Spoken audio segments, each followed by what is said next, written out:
Мақұл. Сәлем әлем, сіздермен бірге мен Анар. Бүгін сіздермен қазіргі таңда сұранысқа ие болып жатқан 1688 Taobao интернет магазиндер туралы әңгімелесетін боламыз. Ал видеоны бастамас бұрын сіздер осы видеоға лайк қойып, каналыма тіркеліп кетсеңіздер өйткені үлкен еңбегі жатыр. Осы видеоны түсіру үшін Ерекеге балдарды қалдырып арнайы уақыт сұрадым. Ал кеттік. 1688 Taobao дегеніміз не, және одан қалай заказ беруге болады деген көп сұрақтар менен сұралады. Соған бүгін қысқаша бір мағлұмат бере кетейін дедім. 1688 Taobao, Wildberries, Каспий магазин, Trendyol, Flip.kz, Ozon.ru деген сияқты қазіргі таңда өте көп интернет магазиндер бар, иә? Amazon'ды да білесіздер. Бұлардың бәрі жай бір платформалар, яғни товарлар сататын арнайы бір магазиндер. Бірақ онлайн, яғни интернет магазиндер. Каспий кезеттен қалай заказ берсеңіздер, 1688-ден де Taobao'дан да дәл солай заказ беруге болады. Бірақ тіл білу керек па деген адамдар сұрайды. Көбінесе қытайша білу керек ба, түркше білу керек ба, мысалы Trendyol үшін. Тіл білген өте күшті, әрине. Бірақ қазіргі кезде тіл білу маңызды емес. Арнайы переводчиктер бар, Google переводчик, Яндекс переводчик өте жақсы аударып бере алады. Соларды қолдансаңыздар болады. Бірақ бір айта кететін жайт, бұл платформаларда арнайы доставка бар. Яғни сіздер Taobao'ға, мен Қазақстанда, Алматы қаласында адресте тұрамын деп жазып жүрсеңіз, олар сіздерге әкеп бермейді. Олар арнайы тек қана логистикалық компаниялар арқылы заказ бере аласыз. Ол $3,8 тұруы мүмкін, $8 дейін бар арада доставкалардың құны. Ол килограммына, иә? Мысалға сіз 100 грамм зат беретін болсаңыз, $380 төлейсіз деген. Мен андай ақша салдым. Килограммына мысалға 1900 болатын болса, 100 грамм болатын болса, $190 төлейсіз. Арзан емес деп айтамыз ғой, мысалға бұлар өте арзан болуы да мүмкін, және қымбат та болуы мүмкін. Маңыздысы сапалы бренд заттар да бар. Олардың бағасы өзіне сай қымбат болады, бірақ Қазақстаннан арзан болады. Бұрындары біз көбінесе AliExpress'тен беретін едік. Қазір осы 1688 Taobao қайдан шықты дейтін болсаңыздар, мен қазір сіздерге оның айырмашылықтарын айта кететін боламын. Ал оған айтпастан бұрын мен бұны қайдан оқыдым, және де маған пайдасы болды ма, шынымен сіздерге ұсынамын ба, сол туралы бөлісе кетейін. Көріп тұрсаңыздар, на скринда мен қалай бұрын заказ бердім. Мен бұрын бірыңғай посредниктер арқылы бердім. Поставщиктер деген қазір де бар. Посредниктер арқылы бердім, 10% менен алатын еді, иә. Осылай мен ол жерде қиыны заказ берген кезде, мысалы, мына резинканы беретін болсам, розовыйынан 5, көгінен 5, сарысынан 5 деп жазып өту өте қиын. Өзің таңдап қалағанын, бағасы қанша шығып жатқанын, доставкасы қанша шығып жатқанын қарап отыра алмайсың. Олар айтады, мынанша резинка мынанша болды деген сияқты. Арнайы бағасын біліп отырасың, примерно мынандай ғой деген сияқты. Бірақ содан бәрібір қымбат шығып жататын кездер бар, және де мысалы мен 200 мыңға, 500 мыңға товар заказ бердім. Ол кезде 20 мың теңге жаңағы процентне просто беретінмін заказ беріп берген үшін. Бірақ олардың да адал еңбегі, өйткені олар іздеп, соны салып беріп отырады. Ал бірақ маған өте тиімсіз болды, өйткені мен 20 мың теңге, 50 мың теңге деген сияқты, әр заказ 100 мың теңге заказ берсем, 10 мың теңге деген сияқты, оларды просто так берген сияқты боламын да. Өйткені өзім де қазір заказ бере алғансын, маған қатты ыңғайлы, ешкімге артық 10 мың, 20 мың бермеймін. Бірақ мен бұл курсты 30 мың теңгеге оқып алдым. Және мүлде өкінбеймін, қуанамын кезінде оқып алғаныма. Өйткені мен өзім 2019-да бастадым шағын бизнесімді жүргізіп. 2019-да осылай барахолкадағы, бірінші скриншотта көріп тұрған болсаңыздар, барахолкадағылардан беретінмін. Олар да өздерінің 1%-ін алады, немесе кейде зат жоқ дейді. Ең қатты сорақысы, мен рюкзак сатқан едім. Рюкзак сатқан кезде 15 мыңға 5 рюкзак алсаң, 15 мыңға олар өздерінің тұрып қалған заттарын алдыртатын. Оны алмасам, мен рюкзагымды бермеймін деп. Ал ол рюкзак маған қатты қажет, өйткені мен клиенттеріме айтып қойған болатын, менде сондай рюкзак бар екенін. Сол үшін мен амал жоқ, 15 мыңға соны алып, үстіне ақша қосып, қайттан сол 30 мыңға ақтайтын, үстінен пайда таппайтын, үстіндегі пайдасын тұрып қалған заттарды сатуға тырысамын, бірақ олар аты айтып тұрғандай тұрып қалған заттар болғасын тезірек өтпейтін. Менде де тұрып тұратын, мен сосын подаркаға беремін, әйтеуір басқа, бірақ әйтеуір өзім бизнесім тоқтап қалмасын деп айналдырып жүрген болатын. Енді кеттік Алиэкспресстен Taobao 1688-дің айырмашылығын түсіндіремін. Және бұл тек қана оптом зат алуға емес, өзіңізге де зат заказ беруге пайдалы екенін ұмытпаңыздар. Міне, мына жерде қараңыздар. Алиэкспресс ол халықаралық интернет-магазин. Яғни барлық ел ол Алиэкспресстен бере алады, және сіздің шынымен де қалаңызға дейін, қазпоштаңызға дейін әкеп бере алады. Доставкасын білеміз, 30 күннен 45 күнге дейін, кейде 60 күнге дейін созылып жататын жағдайлар болады, әсіресе осы карантиннің кезінде. Және онлайн оплата төлей аламыз. Ал Taobao мен 1688 тек қана Қытайдың ішіндегі бір платформа. Сол үшін оның ішінде орысша, ағылшынша ешқандай зат жоқ. Барлығы Қытай тілінде. Доставкасы да Қазақстанға, жаңағыдай біз логистикалық компанияларға байланысты. Ашығын айта кетейін, ешқашанда бүйтіп тез келді деген сияқты нәрсе болмай қалу, яғни әрқашанда тез келді деген нәрсе болмайды. Кейде болады, мысалға карантиннің кезінде, немесе кешегі қаңтардың оқиғасына байланысты таможнялар жабылып, мысалға ашылмай, біздің заттарымыз 2 ай бойы таможняда тұрып қалды. Яғни я Қытайда емес, я Қазақстанда емес, ортада тұрды, кіре алмай. Сол үшін кейде доставкамен де проблема болып қалуы мүмкін. Ешқашан вау, болды, всегда доставка күшті, всегда заказ бер деген нәрсе де жоқ, яғни. Бірақ қазір мен кеше ғана 6 сәуірде заказ берген затымды 22 сәуір күні алдым. Яғни өте жақсы бір уақыт аралығы деп айта аламын. Яғни тез келді. Кейде сондай ешқандай проблема болмай жатса, мейрам болмай жатса, карантин болмай жатса, тезірек келеді заттарыңыз. Енді қараңыздар, Алиэкспресс халықаралық болғаннан кейін олардың бағалары да соған тиесілі қымбатырақ болуы мүмкін. Және доставка кейде платный болады, кейде бесплатный болады. Бесплатный болған кезде ол доставканың ақшасын міндетті түрде тауарға салып қояды. Ал енді Taobao мен 1688-дің айырмашылығы неде дейтін болсаңыздар, Taobao ол розницу сатады, яғни бір заттан сатып отырады, Алиэкспресс сияқты, сол Қытайдың ішінде ғана тек қана бір заттан сатып отырады. Мысалы, аяқ киімнен біреу болса, ал 1688 ол оптом товарлар сататын жер. Ол жерде ең аз 2 заттан, 3 заттан алу керек болады. Астында міндетті түрде жазылып тұрады, 2 зат, 1 зат деген сияқты. Соны алып солай ғана заказ береміз. Мысалға, мына аяқ киімді қарайтын болсаңыздар, 2 аяқ киім, яғни 2 пара аяқ киім заказ бергеннен кейін бар, яғни солай бере аласыз. Біреуін ғана бере алмайсыз. Сосын мына жерде айтып отырмын, Taobaoдан өзіңіздің Каспимен ақша төлей аласыз. Төлем сізден Каспиден сразу шешіп ала алады. Ал 1688-де тек қана Қытай банкі арқылы төлей аласыз, немесе Alipay арқылы оплата другом деген бар, досыңыз ақша төлеп береді Қытайдағы деген сияқты. Бұның бәрі қиын емес.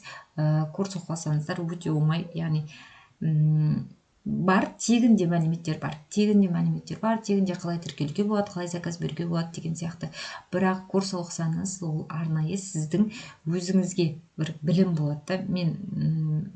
Мен басым жетті өзім заказ беруге, бірақ мен бәрібір баста қорықтым. Сол үшін оқып алдым, ол өте маған пайдалы болды. Енді қараңыздар, бағаларды салыстырып көрейік. Алиэкспресте көп жағдайда баға қосады дедік. Міне қараңыздар, осы қазір тренд болып жатқан аяқ киім. Алиэкспрестегі бағасы 4394 теңге екен, немесе әртүрлі бар. 4200-ден де көрдім, 3000 бір нәрседен де көрдім, бірақ соған байланысты доставкасы да бар. Міне 3000 теңге доставка деп тұр. Қарап тұрсаңыз, бұны мен 7500-ға алатын едім Алиэкспресстен. Ал Қазақстандағы бағасын мүлде білмеймін. Қазақстанда қаншадан әкеліп жатыр, қанша теңгеден болып жатқанын білмеймін. Ал Taobaoда көріп тұрғандарыңызда 2023 теңге. Ал Taobaoның ішінде, Қытайдың ішінде доставка болмайды. Taobao доставканы сразу осы жерге бағаға қосып қояды. Және де енді бұл ненің граммын примерно есептеп қоюға болады. Мысалға, мынау явно 1 килограмм болмайды. Болса, әр кетсе 500 грамм болу мүмкін. 500 грамм дегеніміз 1900 теңге болса, 1000 теңге дейік. Яғни бұл аяқ киімді 3000 теңгеге алдырта аламын Taobaoдан. ал 16.88-де болатын болса бағасы 1620 теңге. Мына жерде курстардың айырмашылығын көріп тұрғансыздар. Мына жерде 70 деп тұрса, мына жерде 74, өйткені сіздер 16.88-де біреу арқылы төлейтін болғасын, олар процент ұстайды. Сол үшін примерно осындай баға шығып қалады. Соның өзінде ол арзан болып тұр, 1620 теңге. Бірақ 16.88-де Қытайдың ішінде доставка бар. Ол 700 теңге. Қараңыздар, бұл 700 теңге. Екеу берсеңіз де, үшеу берсеңіз де, төртеу берсеңіз де 700 теңге болып қалуы мүмкін. Яғни солай бөлесіз, 700-ді 4-ке бөліп, солай есептейсіз, әрқайсысына 200 теңге қосып деген сияқты. Қай жерде арзан деген. Кейде болады 16.88 Таобаудан өте арзан, кейде болады 16.88 Таобаумен примерно бірдей болып қалады деген сияқты. Егер сіз өте көп оптым зат бермесеңіз. Тағы да бір-екі салыстыру айтайын, сосын екеуінің айырмашылықтарын атап өтетін боламын. Мына қараңыздар, мынау двойка тұр. Мына жерде 2 пара деп айтылған, ана шапка мен тапочки кірмейді. Бәрі осымен шатасап, астында да отзывтарды қарасаңыздар, шапкасы қайда, тапочка қайда деген сияқты. Сіздер ол жерде сантиметрдің ішінде, егер аяқ киім размері жоқ болса, значит ол аяқ киім жоқ деген сөз. Двойка, осы двойка негізі бұл жерде маған ұнайтын товарлар емес, мен шыққан товарларды салыстырып көре салдым. Қараңыздар, мына двойканың бағасы 3,5 теңге екен, плюс оған доставкалар тоже 3.000 теңгедей, сонда 6,5 теңгеге осы двойканы аласыздар. Ал Қазақстандағы бағасын тағы да білмеймін, может тоже 6-7 мыңға сатып отқан шығар, мүмкін Қазақстанда. Ал мынау Таобауда 3,5 теңге доставка төлемейсіздер. Осы жаққа келген кезде Қазақстанға келетін доставканы төлейсіздер. Тоже бір примерно 500-600 грамм болатын болса, 1100-1200 теңге төлейтін болсаңыздар, примерно 4,5 4,600-4,800 теңге шығып қалады. Ал 16.88-де көріп тұрғандарыңызда 2,812 теңге, ол оптым болғасын. Бұл жерде де екеуден бере аласыздар. Екі баланс болса, немесе біреуін алып біреуін сатып жіберем десеңіздер болады. Екеу алғаннан кейін 500 теңгені екіге бөлесіз, 250 теңгеден, сонда примерно 3200 теңгеден келеді. Бұның да доставкасы бар, жаңағыдай. Доставкасында есептеуді ұмытпаңыздар. Мұны 16.88-дің іші, 16.88-дің жақсы жері. Осындай заттарды сіздер бәрі бір штуктан алмайсыздар ғой. 2, 3, немесе бір парасымен 6 штуктан алып атасыздар. Сол үшін осы кезде 16.88 пайдалырақ. Өйткені қараңыздар, мұны ағаш ыдыстардың ең көп тренд болғанмен білесіздер. Осы ютубта Таобаудан заказдар деген арнайы видеоларым бар. Соларды қарасаңыздар болады. Осы ағаш заказ бергенім өте көп сұранысқа ие болды. Адамдардың бәрі осы ағаштарды қалай заказ бере аламын деген сияқты сұрақтар болды.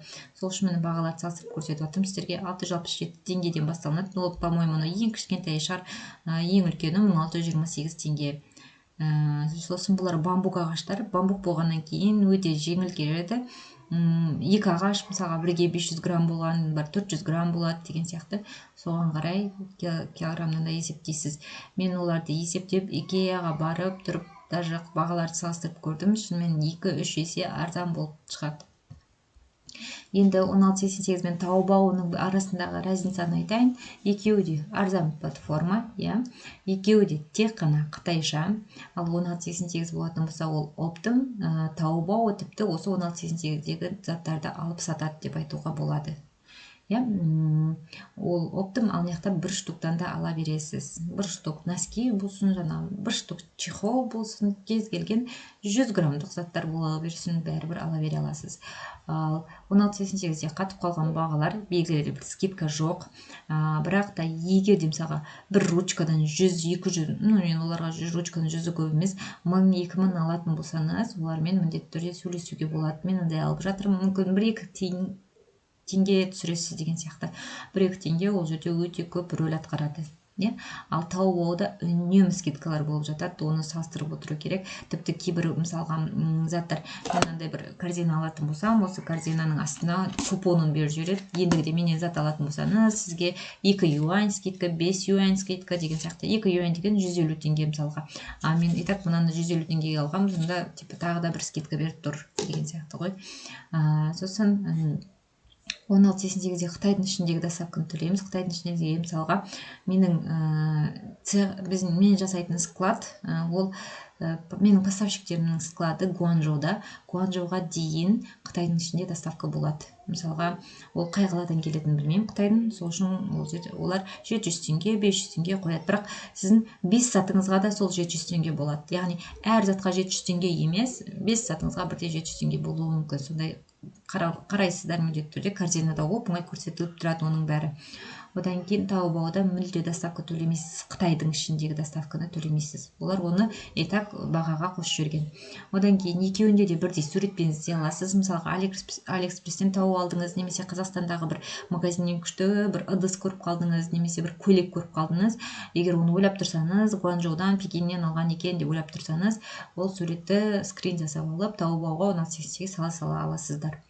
Одан кейін 1688-де оптом алғаннан кейін ешкім ояққа отзыв жазып жатпайды. Ал Таобаода бір штуктап біз сияқты клиенттер алғаннан кейін оған міндетті түрде отзывтар өте көп табасыз. Айтады, мысалы, мынаның цветі сәйкес келген жоқ, мынаның әдемі, мына бағасына стоит, не стоит деген сияқты нәрселердің бәрі тұрады. Одан кейін заказда кейде ұзақ жинайды, өйткені оларға мысалы 10-15 штук бергеннен кейін олар кейбірлерін тігіп атады шынымен деген сияқты.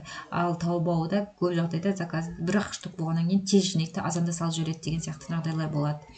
Одан кейін екеуінде де Корея, Европаның әдемі брендтерін, заводтарын тауып алуға болады. Оны арнайы тауып аласыз. Кейде олар суреттермен шықпайды, тығылып тұрады. Өйткені оларға брендтерді сатқан кезде жасырын болған жақсырақ. Одан кейін өзің төлем жасай алмайсың 1688-де жаман жері, ал Таобаода өзің Каспимен төлем жасай аласың.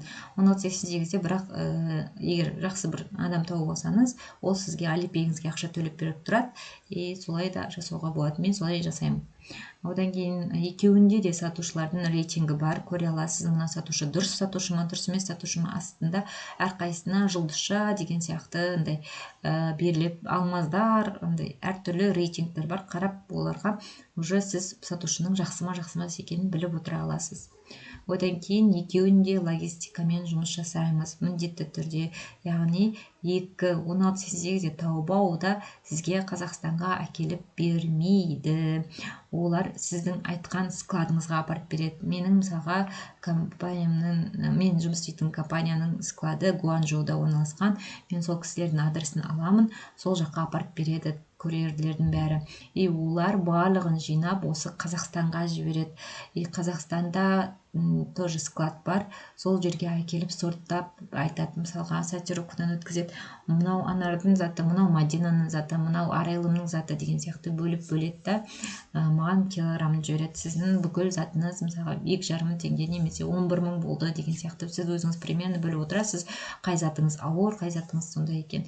Сосын мен мысалға Өскемен қаласындамын. Өскемен қаласына олар фурамен жібереді. Фураға әртүрлі 500 теңге, 1000 теңге, 1000 теңге төлеймін. Осы күнге дейін менде 500 теңге төлеп келіп жүрдім. Өйткені өте кішкентай, компактный коробкалар еді. Ал жақында өте үлкен коробкалар заказ бере бастадым. Олар 1000 теңге төлеп жүрмін. Тағы да осы 1688 Таобаодан мен ұмытып кеткен заттар болуы мүмкін. Сіздерді сұрақтар мазалауы мүмкін. Ондай болатын болса, менің инстаграмыма Анара Жомартқа жазыңыздар, немесе осы видеоның астына комментке жазып кетсеңіздер болады. Мен міндетті түрде сіздерге жауап беретін боламын. Назар аударғандарыңызға рахмет. Тағы да лайк басып, каналға тіркеліп кетуді ұмытпаңыздар деп айтамын.